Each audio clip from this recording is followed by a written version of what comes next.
아, 사람들이 일상을 살아가면서 좋아하는 단어들이 있고 싫어하는 단어들이 있죠. 좋아하는 단어라고 그러면 대표적인 게 사랑일 것이고, 우리가 싫어하고 사용하길 꺼리는 단어들이 여러 가지지만 그 중에 하나가 의심이라는 단어가 있습니다. 우리는 삶의 많은 영역에서 이 의심이라는 단어가 가지고 있는 부정적인 이미지 때문에 사용하는 것을 굉장히 극도로 꺼려하지만, 사실 우리가 살고 있는 이 세상을 잘 돌아가게 하기 위해서도 사실 이 의심이라는 것은 꼭 필요하죠. 물론 이 의심이 정당화되기 위해서는 합리적인 의심이라는 이 합리적이라는 단서가 꼭 붙어야만 하지만, 어찌되었건 우리가 살고 있는 이 세상의 삶이 제대로 굴러가기 위해서, 또 내가 원하는 그 정확한 결과를 얻기 위해서라거나 불필요한 손해를 막기 위해서 우리는 뭐든지 무조건 믿어주는 것이 능사가 아니라 합리적으로 의심을 하고 제대로 된 판단을 할 수 있는 것, 이것이 우리 삶에 꼭 필요하죠. 간단하게 예를 들자면, 우리 부모님들이 자녀들에게 너 숙제했어? 라고 물어보면 자녀들은 뭐라고 합니까? 100% 나 숙제했어 라고 대답을 하지만, 실제로 그 숙제했다라는 것을 파헤쳐 보면 부모 마음에 들게 선생님이 원했던 그 정확한 숙제를 한 아이들은 그렇게 많지 않죠. 절반만 했다든지 아니면 처음부터 아예 거짓말을 했다든지 이런 식으로, 어쨌든 간 그 아이가 학교에 다니는 목적, 공부하는 목적들을 잘 이루기 위해서는 그 아이가 숙제를 하는 과정들이 꼭 필요하다는 것이죠. 근데 내 아이를 나는 무조건 믿어, 그래서 숙제를 안 해도 그것을 계속 모르고 있다가 그 아이가 실패하게 되는 것보다는 중간에 부모님들이 합리적인 의심을 가지고 내 자녀가 했는지 안 했는지를 체크하는 것들은 필요하죠. 이런 것들은 나쁜 것이 아닙니다. 이건 잘못된 것도 아니죠. 우리가 삶을 살아가는 데 위해서 아주 유용한 도구일 뿐이다라는 것이고 정당한 행위입니다. 하지만 그럼에도 불구하고 여전히 의심이라는 단어가 가지고 있는 이 부정적인 인식은 참 쉽게 바뀌지가 않습니다. 그래서 이 의심이라는 단어가 극도로 경계하고 사용하기를 꺼려하는 영역이 있는데, 그 영역이 어디냐면 바로 신앙의 영역입니다. 이는 기독교도 마찬가지죠. 우리 기독교 신앙에 있어서도 하나님을 의심하지 말라, 그리고 하나님을 믿고 신앙생활을 해라라는 것들을 요구합니다. 그런데 이때 우리가 하나님을 믿으라라고 하는 이 말의 의미는 하나님을 전적으로 신뢰하라라는 의미입니다. 그래서 이 하나님을 그럼 절대적으로 신뢰한다라는 것은 어떤 의미냐? 이것은 하나님께서 내게 행하시는 그 모든 것들이 내 삶에 가장 선하고 좋은 것이다라는 것을 믿으라라는 것입니다. 내가 원하는 것을 하나님께서 주시지 아니하시지만, 내가 필요로 하는 것을 하나님께서 그대로 채워주시지 아니하시지만, 내가 하나님을 믿는 것은 내가 원하는 것, 내가 필요로 하는 것을 하나님께서 채워주실 것임을 믿는다라는 것이 아니라, 하나님의 나라와 하나님의 의가 내가 바라고 원하는 것들을 이루는 것보다 먼저 해결되어져야 한다라는 것, 그것이 바로 내 믿음입니다라는 것을 고백하는 그 신앙 고백이 바로 하나님을 신뢰합니다, 하나님을 믿는다라는 의미다라는 것이죠. 그런데 하나님을 믿는다라는 것이 이런 의미가 있음에도 불구하고, 실제로 성도들의 삶 속에서, 우리의 삶 속에서 의심 없는 믿음이란 하나님께서 행하시는 것이 선하고 좋은 것이다라는 것에 대한 믿음이 아니라, 하나님에 대한 신뢰보다는 뭡니까? 여전히 내가 원하는 대로 내가 구하면 하나님께서 다 들어주실 것이라고 하는 이러한 나의 신념에 대한 확신을 강조하기 위해서 우리는 하나님을 의심하지 말라라는 의미를 더 많이 사용한다라는 것입니다. 오늘 본문 저희가 읽었던 이 야고보서 1장 5절부터 8절에서 보면 실제로 그런 내용을 전혀 담고 있지 아니함에도 불구하고, 원래의 의도와는 상관없이 특정한 부분인 5절과 6절에서 모든 사람에게 후히 주시고 꾸짖지 아니하시는 하나님께 구하라, 그리하면 주시리라.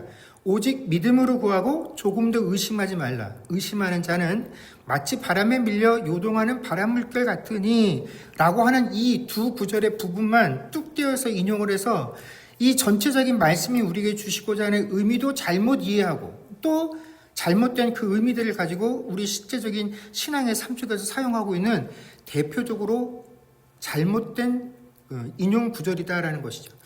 우리가 앞에서도 언급한 것처럼 많은 분들이 이 말씀을 어떤 식으로 이해를 하고 있냐면, 우리가 무엇을 구하든지 이 구한 것은 하나님께서 다 들어주실 것이니까 내가 구한 대로 하나님께서 들어주실 것임을 의심하지 말고 기도해라 라고 이야기를 합니다. 그런데 이 기도하는 중간에 혹시라도 내 마음속에 혹시 하나님이 안 들어주시면 어떻게 하지?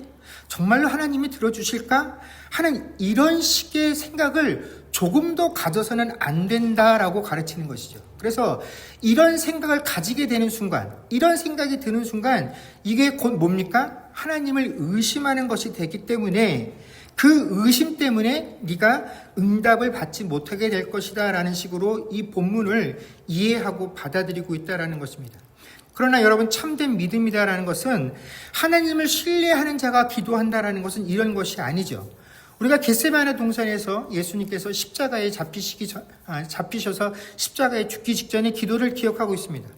십자가에 죽으시기 전에 예수님께서 하나님께 뭐라고 기도합니까? 하나님, 하실 수만 있으면 이 잔을 내게서 옮겨달라고 기도를 하였습니다.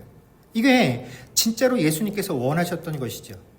피하고 싶은 것이 예수님의 마음이었습니다. 그런데 예수님께서는 하나님, 저 이것을 피하고 싶어요. 하실 수 있으시니까 이걸 피하게 해주세요 라고 기도를 마무리하신 것이 아니라 우리가 잘 아는 것처럼 마지막에 어떻게 기도를 마무리하십니까? 내 뜻대로 마옵시고 아버지 뜻대로 되기를 원합니다 라고 하고 이 기도를 마치게 됩니다. 여러분, 우리가 가지고 있는 이 야고보서의 5절과 6절의 말씀을 따서 우리가 이 예수님의 기도를 파헤쳐 보면 예수님이 하고 있는 이 기도는 참 믿음이 없는 기도입니다. 그렇지 않습니까? 일단 기도했으면 내가 원하는 것은 하나님께서 무조건 다 들어주실 것이다라는 그 사실을 흔들리지 않고 계속 기도했으면 결국 하나님께서 예수님께서 원하시는 대로 그 자리를 옮겨주셨을 텐데, 십자가에서 죽는 그 고통을 면하게 해주셨을 텐데, 예수님이 결국에 하나님께서 그렇게 해주실 것이다라는 사실을 끝까지 신뢰하지 못해서 결국에는 내 뜻대로 마옵시고 아버지 뜻대로 되기를 원합니다라고 자신이 원하는 것에서 한 발짝 물러났기 때문에 그래서 십자가에서 죽게 되었다. 여러분, 예수님의 기도가 믿음이 없었기 때문에 이렇게 기도한 것입니까? 아니죠. 우리가 이렇게 아는 것처럼 예수님께서 믿음이 없으셔서 이런 기도를 하신 것이 아니라 예수님께서는 우리에게 믿음이 있는 사람이 어떻게 기도해야 하는지를 보여주시기 위해서 이 기도를 사용하신 것입니다. 무작정 내가 원하는 것을 하나님께서 들어주실 것을 기대하면서 그 내 기대가, 내 간구가, 그 바람이 내가 의심하지 않고 무조건 100% 신뢰하면 내 뜻대로 이루어질 것이다라는 것에 대해서 우리가 바라고 있는 그 자세를 계속 유지하는 것, 이것이 정말 좋은 믿음, 의심하지 않는 믿음, 좋은 기도가 아니다라는 것이죠. 우리는 내게 좋은 것이 무엇인지를 분별할 수 있는 능력이 없는 자들입니다. 우리가 생각하는 내게 좋은 것이다라는 것은 100% 세속적인 기준이죠. 그렇기 때문에 옳은 것, 바른 것을 하나님께서 원하시는 것을 구할 수 있는 그런 구분 능력이 없는 자들입니다. 그렇기 때문에 우리의 기도는 내가 원하는 것, 바라는 것 그 앞서서 하나님의 뜻이 내 삶에 이루어지기를 원하나이다라고 하는 그 기도가 신자에게는 필요하다라는 것입니다. 그래서 신자가 하나님께 기도한다라는 것은 하나님께서 내 간구의 몇 %를 들어주셨나 하는 것들을 확인하고 누군가에게 내세우기 위한 수단으로 하나님께서 내 기도에 응답해 주셨어 하는 것이 아니라 내가 얼마나 하나님께서 원하시는 그 성도다움, 그 온전함에 가까이 나아가고 있는지를 확인하는 수단으로 이 기도를 사용해야 한다는 것입니다. 그래서 우리가 기도할 때 내 세속적인 욕구와 바람들을 하나님께 간곡히 하려면서 주실 줄로 믿습니다, 이루어질 줄로 믿습니다라고 말하는 그것이 아니라 내가 원하는 것이 이것이고 내가 이것이 너무나 간절하지만 하나님, 내 뜻대로 되지 않기를 원하고 아버지 뜻대로 내 삶에서 모든 것이 이루어지기를 원합니다 라고 기도하는 순간에 내가 하나님께서 원하시는 하나님 자녀다움에 더욱더 가까이 나아가고 있다는 것을 이 기도의 순간들을 통해서 우리가 확인해야 한다는 것입니다. 그래서 왜 우리가 이런 식으로 기도해야 되는지 그 이유를 오늘 본문에서 이렇게 소개하고 있습니다. 여러분, 야고보 사도가 하나님께서 후히 주시고 꾸짖지 아니하시며 구하라 그리하면 주시리라고 말한 그 대상이 과연 무엇입니까? 정말 우리가 그렇게 철석같이 믿고 있는 것처럼 내가 원하는 것, 내가 바라는 것을 내가 의심하지 않고 끝까지 밀어붙이면 하나님께서 주실 것이다 라는 그런 내용입니까? 아니죠. 오늘 야고보 사도가 우리에게 말하고 있는 하나님께서 후히 주시고 꾸짖지 아니하시며 구하라 그리하면 주시리라고 하신 그 대상은 바로 지혜다라는 것입니다. 내가 지혜가 부족하다라고 여겨서 그 지혜를 간구하면 하나님께서 후히 주신다라는 것입니다. 이 지혜는 하나님께서 얼마라도 우리가 무조건 많이 달라고 해도 너 왜 이렇게 욕심이 많냐라고 꾸짖지 아니하시고 후히 주신다라는 것이죠. 그리고 이 사실을 의심하지 말라라는 것입니다.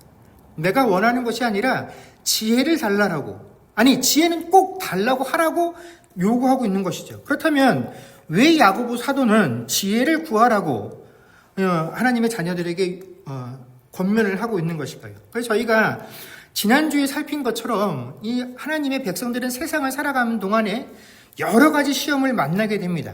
근데 우리가 만나는 이 시험의 성격이라는 것은 믿음의 시련이죠. 이 믿음의 시련을 통해서 우리가 믿음을 어떻게 합니까? 확인하게 됩니다. 그런데 이 믿음을 확인하는 분이 하나님이 아니라 누구라고 그랬습니까? 나 자신이어야 한다라고 그랬죠. 그래서 내가 믿음 생활을 잘 하고 있는지, 하나님 뜻에 합한 것인지, 그 하나님께서 우리에게 합격과 불합격의 기준선을 그어놓고 네가 이 시험에 합격하면 네가 원하는 대로 주고 네가 이것을 못 받으면 내 기준에 합하지 못했기 때문이야, 불합격이야. 그것을 나누어서 우리에게 벌을 주고 상을 주기 위해서 이 믿음의 시련이 존재하는 것이 아니다라는 것이죠. 내가 평상시에 평안할 때는, 그냥 예배 드릴 때는, 다른 사람들한테 보여줄 때는 내가 하나님이 말씀하시면 다 아멘하고 다 하나님 말씀하는 대로 사는데 아무런 부족함이 없는 것 같아요. 근데 이 믿음의 시련이 나에게 닥쳐서 나도 다른 사람들처럼 어렵고 마음이 상하는 환경 가운데 처했을 때 내가 진짜로 하나님 말씀을 따라서 살고 있는 존재인지 아닌지가 그때 드러나게 된다라는 것입니다. 그래서 내가 정말 하나님 말씀대로 살고 있는지 아닌지를 그 믿음의 시련들을 통해서 누가 확인해야 되는 것입니까? 내가 확인해야 된다는 것이요. 누가 확인해 주는 것 아닙니다. 다른 사람들 눈에는 여전히 잘 믿고 있는 사람처럼 보일 수 있어요. 근데 내가 알아요. 아, 내가 지금 잘못됐구나. 내가 지금 마귀한테 넘어졌구나. 이걸 본인이 안다라는 것이에요. 아, 내가 하나님 뜻이 이런 건데 이렇게 뜻대로 순종하며 살지 못하고 있구나 하는 것들을 내가 확인하게 하기 위해서 하나님께서 우리 삶 가운데 여러 가지 시험을 허락하신다라는 것입니다. 그런데 이렇게 믿음의 시련들을 통해서 하나님이 우리가 가지고 있는 우리의 약점들, 우리의 문제점들을 드러나게 하셨다라는 것입니다. 그래서 본인도 뭐가 문제구나, 이게 약점이구나 하는 사실을 알았는데, 이게 뭐냐면 이것을 있는 그대로 받아들이지 못하는 게 우리의 문제점이다라는 것입니다. 이 문제점이 이 문제가 나한테 있는 거야. 이게 하나님이 나를 깨달으라고 말씀해 주시는 거야. 이래서 나의 연약함들이 드러났어 라고 내가 원인으로 끝이 나야 되는데, 이게 내 옆에 누구 때문에 내가 이런 시험에 빠졌네? 누구 때문에, 어떤 형제 때문에, 어떤 자매 때문에, 우리 목사님 때문에, 이런 식으로 잘못된 방향으로 이해를 한다라는 것입니다. 그리고 아예 얼토당토한 결론에 도달할 때가 많이 있다라는 것이죠. 마치 이 의심하지 말라라는 의미를 하나님께서 주시는 것이 훨씬 좋은 것이다라는 의미로, 하나님을 신뢰한다라는 의미로가 아니라 내가 바라고 원하는 것에 이 내 신념에서 흔들리지 아니하는 것을 의심하지 않는 것이다라고 오해하는 것처럼 여기서도 결국은 내가 믿는 바대로 해석을 하고 적용을 하게 된다라는 것입니다. 그래서 야고보 사도가 말하는 것이죠. 너희가 시련들을 통해서, 하나님께 주신 그 믿음의 시련들을 통해서 하나님의 온전하게 하신 뜻이 무엇인지를 알았는데 너희가 그것들을 하나님께서 너에게 보여주신 대로, 그 의도대로 받아들이지 못하고 또 그것을 너희들의 욕심대로, 너희들의 상황대로 해석해서 너희 마음대로 하는구나. 그게 아니다. 하나님이 너희에게 이렇게 하시는 그 이유가 무엇인지를 온전하게 알기 위해서 너희들에게 꼭 필요한 것이 뭐라고요? 지혜다라는 것입니다. 그래서 하나님께 지혜를 달라라고 기도하라라고 이야기를 한 것입니다. 그러니까 오늘 본문뿐만 아니라 우리가 성경을 읽으면서 성경에서 말하는 지혜라는 이야기가 나올 때 이 지혜라는 의미는 우리가 세상 혹은 신앙생활에서 성공할 수 있는 어떤 비법이나 방법, 지식을 의미하는 것이 아니라 철저하게 하나님의 뜻을 어떻게 해요? 분별해내는 그 지식을 말하는 것입니다. 그래서 그 중요한 예가 저희가 지난주에 살핀 것처럼 온전함이라는 것이죠. 우리가 어떻게 시험을 당할 때 기뻐할 수 있느냐, 어떻게 온전히 기뻐할 수 있느냐. 우리가 일반적으로 참고 인내하면 이라고 생각을 했지만 사실 야고보 사도가 우리에게 요구했던 것은 참으라는 것이 아니라 참을 때도 어떻게 참아야 한다라고요? 온전하게 참아야 한다라고요. 그냥 무작정 내 속이 다 곪아서 아프고 이 기간을 지내는 동안에 분노와 화가 쌓여서 상대방을 찌를 만큼 상대방에게 그 모든 화풀이를 해대고 있으면서 무조건 참고 있으면 그게 참음이 아니라는 것이죠. 참아내는 과정 가운데서도 하나님께서 원하시는 그 온전함들이 그 인내 가운데 드러나 있어야 한다는 것입니다. 그렇지 않다라고 한다면 우리가 당하고 있는 이 시련과 아픔이 도대체 우리에게 어떤 의미가 있겠느냐 하는 것입니다. 그래서 참는 것이 우리에게 기쁨이고 참는 것이 능사가 아니라 참는 것을 하나님께서 원하시는 것이 아니라 그 참음의 시간 동안, 그 참음의 기간 동안 너희가 얼마나 온전함으로 하나님 자녀다움을 이룰 수 있느냐 하는 것을 깨닫느냐. 그래서 우리에게 지혜가 필요하다라고 이야기를 하는 것입니다. 그런데 이런 내용을 알고 있어도 우리에게 실제로 우리 삶에 시련이 닥치게 되면 우리는 이 온전함을 하나님 앞에서 우리가 구원한 자가 되어야 한다라는 이 하나님이 우리에게 말씀해 주신 이 내용을 어떻게 합니까? 완벽하게 잊어버리고 살게 됩니다. 그래서 오로지 어떻게 해요? 어떻게 하면 내가 이 아픔을, 이 어려움을 해결할 수 있을까? 이 문제의 해결만을 추구하게 된다라는 것이죠. 그래서 문제만을 보게 되고 그러다 보면 어떻게 됩니까? 내가 하나님께 드리는 모든 기도와 간구의 포커스가 결국은 내가 당하고 있는 이 시련, 이 아픔, 이 문제를 해결하는 것으로 내 기도의 모든 답들이 정해져 있다는 것입니다. 그래서 하나님, 내가 어차피 이 시련을 당해서 이 문제가 언제 해결될지 모르나 이 기간을 보내는 동안에 내가 너무 아프고 힘들고 어려울 것인데 어차피 이것은 정해진 수순이니 하나님 이 아프고 어렵고 힘든 순간들을 내가 지내는 동안에 이 시간들을 통하여 하나님께서 하나님의 자녀다움으로 원하시는 그 온전함을, 그래서 내가 이 아픔의 시련의 시간들을 지내고 난 이후에는 나도 욥처럼 하나님 앞에 정금과 같이 순전하게 되었다라고 고백할 수 있는 그런 시간들 되게 해달라고 간구해야 되는데 그런 것들은 안중에 없죠. 하나님 아프고 힘드니 빨리 이 상황에서 저를 건져내 주십시오. 이 문제를 해결해 주십시오. 이것으로 나를 어렵게 하는 이 환경을 제거해 주십시오. 이 일로 나를 어렵게 하는 저 사람을 변화시켜 주십시오. 저 사람을 해결해 주십시오라고 기도하게 된다라는 것입니다. 우리 신앙이 다른 선택지가 아예 없어져 버려요. 오직 내가 원하는 것만을 구하게 된다라는 것입니다. 그렇기 때문에 이 야고보 서다가 시험과 믿음의 시련을 이야기하면서 우리에게 지혜를 구하는 기도를 하라고 이야기한 것입니다. 그래서 우리가 하나님께 지혜를 구하면 하나님께서 내가 피할 방법, 내가 살아날 방법을 알려주신 것이라는 것이 아니라 우리가 지혜를 달라고 하나님께 기도하면 하나님의 뜻에 어떻게 해요? 가까이 갈 수 있다는 것입니다. 너무 아프고 힘들어서 어떻게 할 수 없을 것만 같고 이 아픔이, 이 시련이 내게 있는 한은 다른 건 할 수 없을 것만 같은데도 우리가 지혜를 달라고 하는 이 기도를 하나님께 드리는 그 순간에 우리는 어떻게 해요? 지금 나에게 필요한 것이 무엇인지를 아는 그 하나님께서 원하시는 신자다움에 가까이 갈 수 있다라는 것입니다. 그래서 우리는 지혜를 구하는 기도를 해야 합니다. 그런데 이런 사람은 지혜를 구하여도 얻지 못할 것이다라고 또 야고보 사도가 경계하고 있습니다. 어떤 사람이냐면 두 마음을 품는 자입니다. 여기서 두 마음을 품는다라는 것이 우리가 앞에 그 기도와 관련해서 기도를 하면서도 하나님이 들어주실까? 안 들어주시면 어떡하지? 하는 이런 생각을 갖고 있는 게 두 마음을 품는다라는 의미가 아닙니다.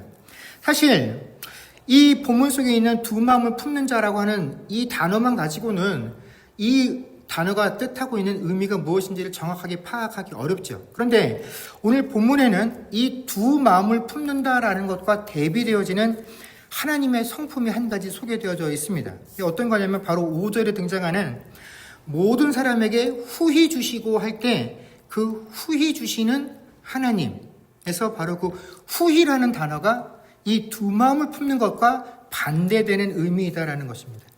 자, 이게 한글 성경에는 후히라고 번역이 되어 있는 이 헬라어가 하플로스라는 단어인데 이 하플로스라는 단어에는 크게 두 가지 의미가 있습니다. 첫 번째 가장 일반적으로 사용되는 의미가 뭐냐면 풍성하게, 주저함이 없이, 관대하게 그런 뜻을 가지고 있습니다. 그러니까 이게 무슨 말이냐면 무언가를 남에게 줄 때 망설임 없이, 주저함 없이, 고려하지 않고 바로 내어주는 것입니다. 이걸 잘 드러내는 구절이 성경 한 구절이 있습니다. 우리가 함께 보도록 하겠습니다. 잠언 3장 27절에서 28절까지 말씀입니다. 앞에 화면을 함께 보고 읽도록 하겠습니다. 읽겠습니다. 시작. 내 손이 선을 베풀 힘이 있거든 마땅히 받을 자에게 베풀기를 아끼지 말며 내게 있거든 이웃에게 이르기를 갔다가 다시 오라 내일 주겠노라 하지 말며. 아멘. 자, 여기에 보면 베풀기를 아끼지 말며 줄 만한 것이 있는데 내일 갔다가 내일 다시 오라라고 이야기하지 말라라는 것입니다. 있으면 그 자리에 주라는 것이죠. 이게 지금 줘버렸다가 내일 나한테 어떤 일이 생길지 모르기 때문에 상황을 한번 지켜보자. 그러니 갔다가 내일 다시 와. 그때도 있으면 줄게. 이런 식으로 하는 건 후히 주는 것이 아니다라는 것입니다. 근데 하나님께서 우리에게 어떻게 해요? 이렇게 하신다라는 것입니다. 하나님은 우리에게 사랑과 은혜와 긍휼을 베푸시는 데 있어서 뒤가 없으시다는 분이죠. 남겨놓으심이 없다라는 것이죠. 지금 너에게 줬다가 내가 이 은혜가 부족해서 혹시 다른 사람에게 못 주는 일이 생기지 않을까? 그렇지 않으신 하나님이시다라는 것입니다. 그런데 이 히플로스라는 단어에는 이거보다 더 근본적인 의미가 한 가지 있는데 그게 뭐냐면 바로 순수하게라는 뜻입니다.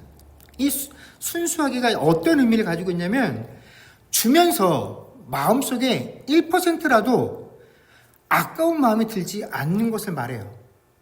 그러니까 뭔가를 줄 때 100% 기쁘고 즐거운 마음으로 주는 겁니다. 내 마음속에 주저함이 없이 내어줄 수 있는 것, 이게 바로 하플로스라는 단어가 가지고 있는 더 중요한 의미이다라는 것입니다. 그래서 이 말씀의 뜻을 우리가 어디서 살필 수 있냐면 골로새서 3장 22절 말씀입니다. 골로새서 3장 22절 같이 읽겠습니다. 시작.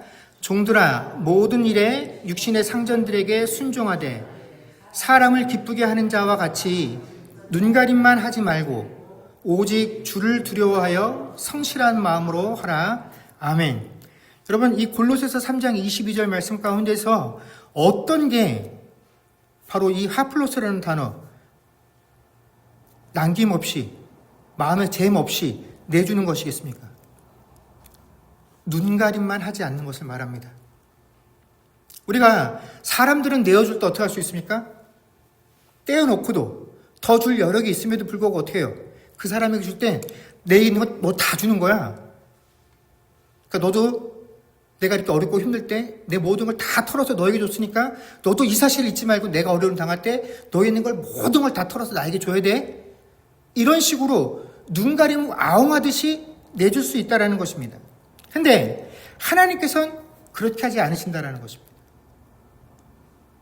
그래서 오늘 이 말씀, 두 마음을 품지 않는다라는 것은 하나님께서 우리에게 하지 않으시는, 우리만 하고 있는 그 죄악된 본성, 옛사람의 본성을 버리지 못하고 있는 우리들에게만 남아있는 특징이 두 마음을 품는 것입니다. 그래서 하나님께서 우리를 대하시는 태도를 보면 하나님은 인색하지 않으세요. 눈가림하듯이 우리에게 사랑을 이야기하지 않으신다라는 겁니다. 눈가림하듯이 우리에게 긍휼을 베푸지 아니하신다라는 것입니다. 하나님께서 우리에게 행하시는 그 모든 것들은 오해할 만한 것이 하나도 없는 순전한 그 자체라는 것이에요. 하나님께서 우리에게 뭔가를 주지 아니하신다라고 한다면 그게 하나님이 나를 미워하신다라고 우리가 오해할 만한 건덕지가 없다라는 것이에요. 주지 아니하시면 하나님께서 나를 사랑하시기 때문에 주지 아니하신다라는 것을 우리가 의심할 필요가 없다라는 것입니다. 이게 하나님께서 우리에게 후히 주신다라는 의미예요. 그러나 두 마음을 품는다라는 건 뭡니까? 다 주지 않는다라는 것이죠. 재보고 주겠다라는 것이죠. 내가 다 챙긴 다음에 너에게 주겠다라는 것이죠. 눈가림하고 너에게 주겠다라는 것이 두 마음을 품는다라는 의미입니다. 그러니까 이것을 우리가 살아가고 있는 현재 속에서 우리의 신앙으로 설명을 하자면 하나님의 분명한 뜻이 무엇인 줄 알아요. 근데 거기에 100% 순종하지 않는 것입니다. 내 이웃을 내 몸과 같이 사랑하라고 했지만 사랑은 하겠으나 그 이웃은 내 마음대로 정하겠어요. 하나님, 이 사람은 내 이웃이라 칭할 만합니다. 그러니까 내가 아낌없이 사랑할게요. 근데 이 사람은 내가 정한 기준 속에서 내 이웃이 될 수 없어요. 그러니 나는 이 사람을 사랑할 수 없어요. 이런 식으로 어떻게 합니까? 하나님이 말씀하신 그 말씀에 내 삶을 끼워서 맞추는 것이 아니라 내 삶에 그때그때 필요한 대로 하나님의 말씀을 끌어다 쓰면서 사는 것이 바로 두 마음을 품는 자라는 것입니다. 신앙생활하면서 딴짓한다라는 게 아니라 하나님이 분명한 뜻이 무엇인 줄 아는데도 불구하고 그 뜻에 100% 순종하지 못하고 자꾸 자기 마음대로 그 뜻을 변곡하고 왜곡하고 적용하고 살아가는 것이 두 마음을 품는 자들의 모습이다라는 것이죠. 아니, 우리가 이렇게 거창하게 신앙을 이야기하지 않는다 할지라도 여러분, 우리가 일반적으로 우리에게 주어진 이 삶 속에서 한번 보십시오. 하나님이 우리에게 주신 이 이성과 상식에 따라서도 우리는 얼마든지 믿는 자로서 세상에서 안 믿는 사람들과 이 삶 속에서 올바르고 의롭고 죄짓지 않고 살 수 있음에도 불구하고 그러한 기준을 나에게는 적용시키지 않고 다른 사람에게만 적용을 시킵니다. 이 간단한 상식과 도덕을 위반하면서 철저하게 세속의 논리를 따라서 살고 있음에도 불구하고 내가 그렇게 살고 있다는 사실을 인지하지 못하는 것, 내가 범죄하고 있다는 것을 인지하지 못하는 것, 이런 내 모습을 하나님께서 기뻐하시지 않는다라는 것을 여러분 깨닫지 못하는 것이 뭡니까? 두 마음을 품은 자예요. 즉 하나님과 사람에게 다르게 대하고 있는데 하나님께 눈가림이 통용할 수 있다라고 믿고 있는 것, 이것이 두 마음을 품은 자들입니다. 제가 앞에서도 말한 것처럼 사람에게는 얼마든지 흔들리지 않고 믿음 좋은 것처럼 보여줄 수 있어요. 그러나 사람들에게 그렇게 행세하고 있는 그 순간 속에서도 내 마음속에 내 본심이 어떤지, 내 상태가 어떤지, 내 상황이 어떤지 하나님이 아신다라는 것입니다. 근데 사람에게 하듯이 하나님께 눈가림이 통한다라고 여기며 신앙생활을 하고 있는 것, 이게 두 마음을 품는 자들의 모습이고, 그리고 그런 사람들을 향한 하나님의 결론이 뭡니까? 이런 사람은 무엇이든지 죽기 얻기를 생각하지 말라는 것, 이것이 하나님의 뜻입니다. 그럼 지혜가 없는 이들은 믿음의 시련을 통해서 내가 온전하여지는 그 하나님이 주신 정말 나의 약점과 나의 연약함들을 깨달아서 그 연약함들을 회복하고 강하게 만들고 하나님께서 바라시고 보시기에 더 아름다운 지체로 내가 회복되어지고 만들어져 가는 것이구나 하는 그런 것에 대한 자각이 전혀 없기 때문에 여러분 어떡합니까? 어떻게 하든지 이 시련을 없애달라고 간구합니다. 그래서 이것이 해결되지 않으면 심하게 요동을 칩니다. 여러분, 근데 이건 지극히 세상적인 방식 아닙니까? 문제가 해결되지 않아서 그 문제에 몰입되어져서 그 문제 해결만이 모든 것의 능사가 되고 제일 되는 목적이 되어서 그것을 위해서라면 주변에 있는 사람이 어떻게 되는지 상관없이 그냥 내가 원하는 목적을 이루기 위해서 달려나가고 있는 것은 세상 사람들이, 하나님을 알지 못하는 자들이 취할 방식이다라는 것입니다. 근데 우리가 하나님의 백성이 되어서 하나님께서 우리에게 주시는 이 시험들이, 여러 가지 시험들이 믿음의 시련이 되어서 우리의 연약함과 부족함들을 돌아보게 되어지는 시간이고, 그것들을 내가 깨달아야 되는 그 과정의 시간이다라는 것들을 인식하면 우리는 어떻게 됩니까? 마땅히 하나님께 지혜를 구하는 자가 되어야 합니다. 하나님, 내 바람은, 내 뜻은, 내 간구는 이 시련에서 시험에서 벗어나는 것입니다. 그러나 내 뜻대로 되지 하지 말고시고 어떻게 해요? 아버지 뜻대로 되기를 원합니다.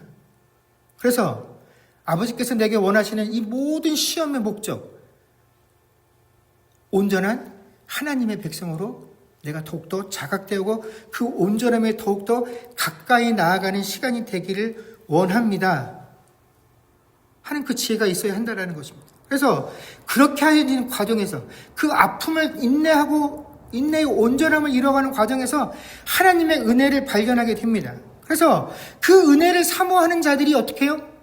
지혜를 구하게 된다는 것입니다. 그리고 이 지혜를 간구하는 이 기도를 하나님은 어떻게 해요? 무조건 들어주신다는 것입니다. 이 기도를 하나님 무조건 들어주신다는 것입니다. 사랑하는 성도 여러분, 우리 신앙생활에 이런 지혜가 풍성할 수 있기를 소망합니다. 그래야 우리가 하나님을 믿습니다라고 하는 이 신앙의 여정을 이 땅에서 지내는 동안에, 여러분, 우리가 아무리 싫다고 해도 지난주에 살핀 것처럼 이 땅에 사는 동안에 여러 가지 시험을 만나거든 만날 수도 있는 것이 아니라 시험을 당하는 것, 이 여러 가지 시험을 만나는 것이 우리 삶의 정체성이에요. 벗어날 수 없어요. 근데 우리가 그 시간들을 어차피 맞이하고 보내야 된다고 한다면 그 시간을 보내는 동안에 우리의 마음이 나뉘어진 마음, 눈가림하는 신앙이 아니라 하나님을 향하고 하나님을 향해서 순수하고 주저함이 없는 신앙이 되어야 할 것입니다. 하나님께서 내게 원하시는 것이 무엇인지를 명백하게 알고 있음에도 불구하고 우리는 그 하나님 뜻 앞에 순종하는데 계속 주저하게 돼요. 이거 하면 내 자존심이 상하는 것 같은데, 이거 하면 내게 이런 어려움이 생기는데, 이거 하면 내가 무엇을 잃어버리는데, 그것들을 포기하지 못해서 계속 주저하게 됩니다. 하나님은 우리의 나뉜 마음을, 우리의 눈가림하는 신앙을 모르실 리 없다라는 것이죠. 만홀히 여김당하지 아니하시는 하나님께서 우리의 모든 상황들을 살피실 것입니다. 우리의 마음이 나뉘어지지 않았음을 하나님도 사람들도 우리가 함께 모여서 공동체로 생활하는 이 기간들을 통해서 확인할 수 있어야 합니다. 그러기 위해서 우리는 더더욱 하나님께 지혜를 구하는 자들이 되어야 할 것이고요. 그 지혜를 통하여 하나님을 더욱 깊이 알고 거기서 오는 그 풍성한 은혜들을 나눌 수 있는 그런 공동체들이 되어야 합니다.